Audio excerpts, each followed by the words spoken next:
And our life sciences ecosystem here is truly fortified its position, has really shown its strength to the world, not only from our pharmaceutical sector, but also from our biotechnology and vaccine manufacturing facilities in Hyderabad. I'm proud to share with you that Hyderabad continues to remain one of the leaders in vaccine manufacturing. We in fact today manufacture more than 1/3 vaccines that are used globally, and we also have in fact, like I pointed out, been home to pharma companies which have been producing the drugs such as Remdesivir, Favipiravir, etc., which have all been in news in the last few months. Delighted that Hyderabad's ecosystem, more particularly the 3 companies which are right here with us, are leading the vaccine race. There are more than 150 vaccines that are currently under development at various stages across the world. But within India, we have 6 companies that are in the race. And out of those 6, I'm proud to share with you, 4 of them actually are headquartered in Hyderabad. And 3 of them are sitting right here with us. So I'm here more to learn from them. I'm here more to understand from them, like every other layman out there in India and elsewhere, on what is happening in today's world and what is happening in the vaccine manufacturing and also other developments with respect to COVID and this pandemic. We'll get started, in fact, with Dr. Swaminathan. Did we lose her? Dr. Swaminathan? Soumya-ji? We'll get started with you, ma'am.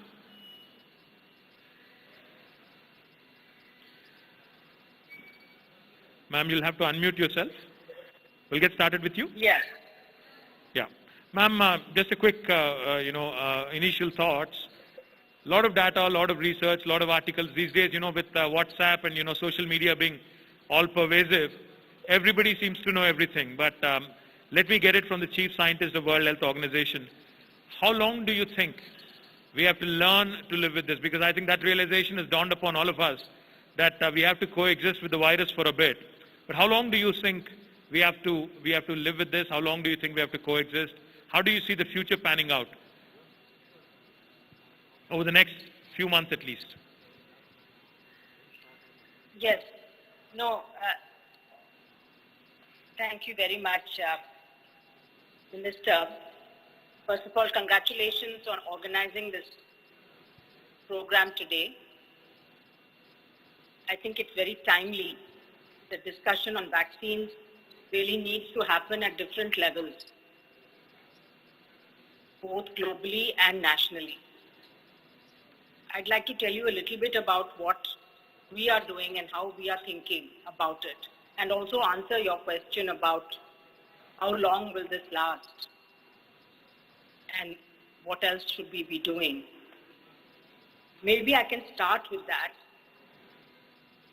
We know now that this novel coronavirus has established itself in the world. It has gone into practically every country, and wherever it has found a situation where it's able to spread easily from person to person, it has established community transmission, and it just goes through the population because we do not have much of pre-existing immunity to this. Now, I will add a caveat there because we are still learning about the immunity to this virus. It is possible that previous exposure to some other coronaviruses might offer some protection. That is one of the questions which are still open and can only be answered if we study cohorts of people right through and establish cohorts and see who are the people who get more severe infection versus less severe infection. Why do children appear to be relatively less susceptible to disease?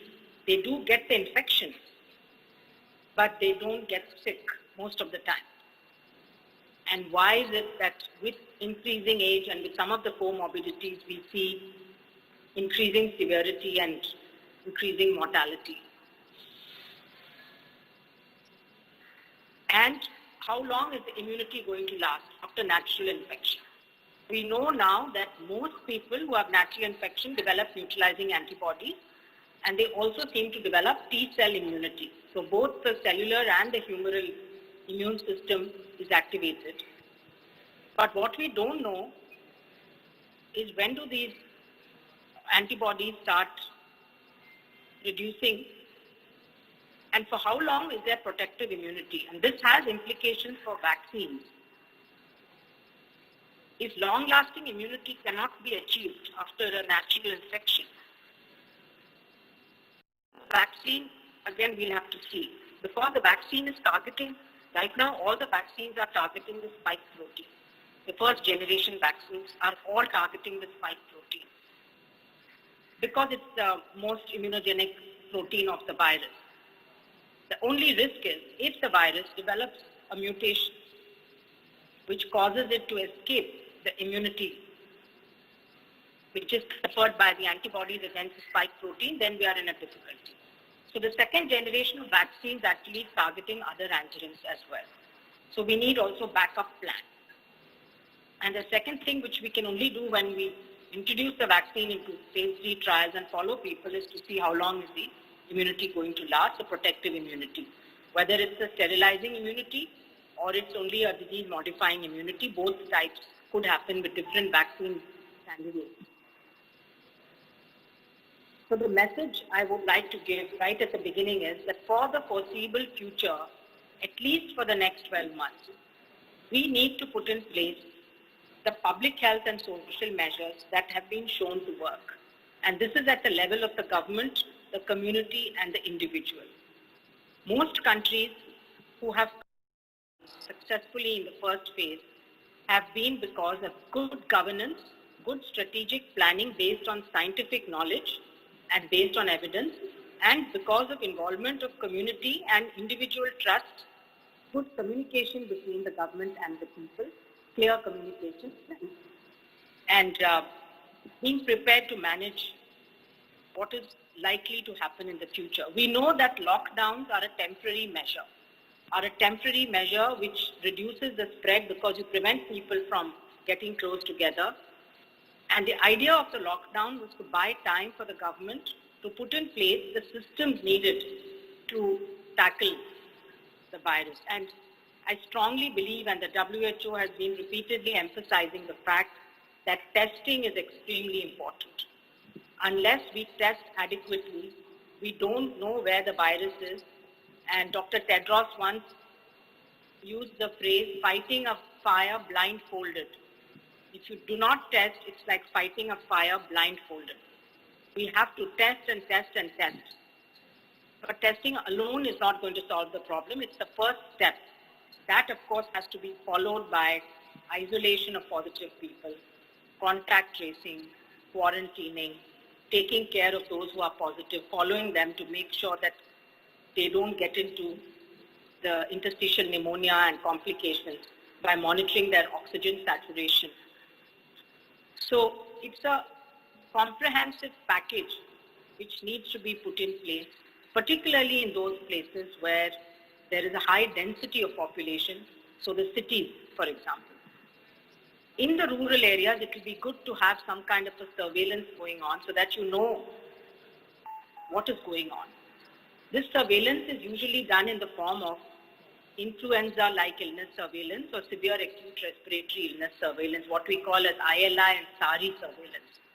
If everybody who comes in with symptoms suggestive of influenza or of pneumonia is also tested for COVID-19, apart from other infections, like you can do a combined influenza COVID test, then you have a sort of a constant surveillance going on in the rural areas to know which districts, which villages are seeing infections going up. But in the cities, the only way out is to expand testing. India as a whole, the testing rates are much lower compared to some of the countries who have done well, like Germany, Taiwan, South Korea, Japan. Even the United States is testing a huge number of people every day. So we need to have some benchmarks. I think every public health department needs to have benchmarks on what is the rate of testing per lakh or per million. What is the test positivity rate? The moment your test positivity rate is above 5%, you know that we are not testing adequately. And then also looking constantly and monitoring the availability of beds, the availability of quarantine facilities, the availability of ICU, oxygen availability in the district hospitals, and so on. So there is a set of about 8 to 10 indicators that the government needs to keep a close watch on, and you can ramp up and ramp down what you're seeing on the ground. And the other thing is about the communication to people and what people have to do. It's very nice to see everyone wearing a mask. And I must say I've been impressed in Chennai also, where the mask compliance seems to be very, very high. I'm not sure what it is in the rural areas or in the districts. We need to keep on, because I think wearing a mask properly and using a mask properly is also something people need to learn. If the mask is hanging down below the nose or mouth, it's not going to be effective. But modeling has shown that if everyone wears a mask, you can really cut down on transmission. So it's really a very affordable, cost-effective, and effective measure for people. The other thing is, of course, maintaining distance as far as possible. In some situations, it's less possible because of slum areas and things like that. And also, we know where the clusters can happen. These happen in closed environments where people spend time together. So that is why you have to limit the number of people, but you have industries, factories, other kinds of places, even offices, where people just have to go because you have to restart your economy. That is where then you need to, again, to have a surveillance mechanism, temperature monitoring, making sure everybody's masked, making sure that people maintain the distance, that they have the respiratory etiquette, etc. So it's a very painstaking process. All of these steps, if they have to be implemented properly, but they do bear fruit and they do give results if done.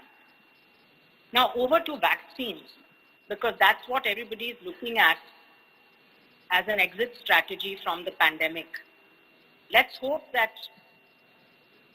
several of the vaccine candidates in testing, today there are 27, I think, or 28 vaccines that are in clinical trials, and another 150 odd which are in preclinical testing.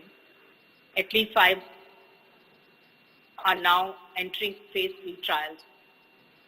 So we will know in the next few months about the safety and efficacy of these vaccines. And I emphasize safety as very important, because to get public trust,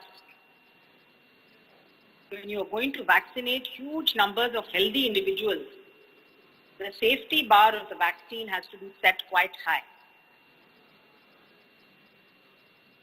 in order for it to be acceptable and usable in the population. So things like the disease enhancement, which is something which has happened previously with other vaccines, and other rare side effects that you notice only when tens of thousands of people have been vaccinated, those have to be really followed up. So one of the things we need to prepare for is the pharmacovigilance strategies and mechanisms, not just during the clinical trial, but after licensure and after it starts getting used widely. We need to keep an eye for the next couple of years on the safety profile of this vaccine. Efficacy, of course, is important, and the WHO has already put out guidance on what we consider as acceptable efficacy. So it would be good to have a vaccine with at least 70% efficacy, minimum of 50%, but with a lower bound of efficacy not falling below 30%. Because modeling has shown that anything below 50% efficacious vaccine is not going to have much of a public health impact. So that's a kind of a benchmark that we hope for. Now, through the ACT Accelerator that WHO launched on April 24th with many, many partners, what we are hoping to do is to speed up the R&D for vaccines, therapeutics, and diagnostics, but also ensure equitable access. So it's not just a question of faster development, but also of fair and equitable access to populations around the world. We do not want to be in a situation which happened during the H1N1 pandemic 2009-10, when a few rich countries bought most of the supplies and stocks of vaccines and only started donating it to the lower income countries, realized that infection probably wasn't as serious or severe as it was supposed to be, and they had excess stocks. Now, if that happens again this time, then I think all of us would have failed. What we hope to do is to, as vaccines become available, to distribute them across the world to protect those who are the most vulnerable, the frontline workers, the health workers, the others who are at highest risk of getting infection, then the vulnerable group within the community, and then go to the rest of the population as the stocks become more and more available. So the COVAX initiative, which is WHO, CEPI and Gavi, aims to have 2 billion doses of the vaccine by end of 2021. A realistic timeline to start getting the first millions of doses would be the first half of 2021. But then will come the distribution, the delivery, and then for countries to be able to start vaccinating their populations. This is something that ministries are already looking at. They are drawing up their policy. Hi, this is Trisha. I'm Radhika Apte. వస్తాను కృష్ణమూర్తి. నేను ఆలీ మాట్లాడుతున్నాను. You're watching E3 Media Network. E3 media network. E3 media network. E3 Media Network. E3 means entertainment. entertainment.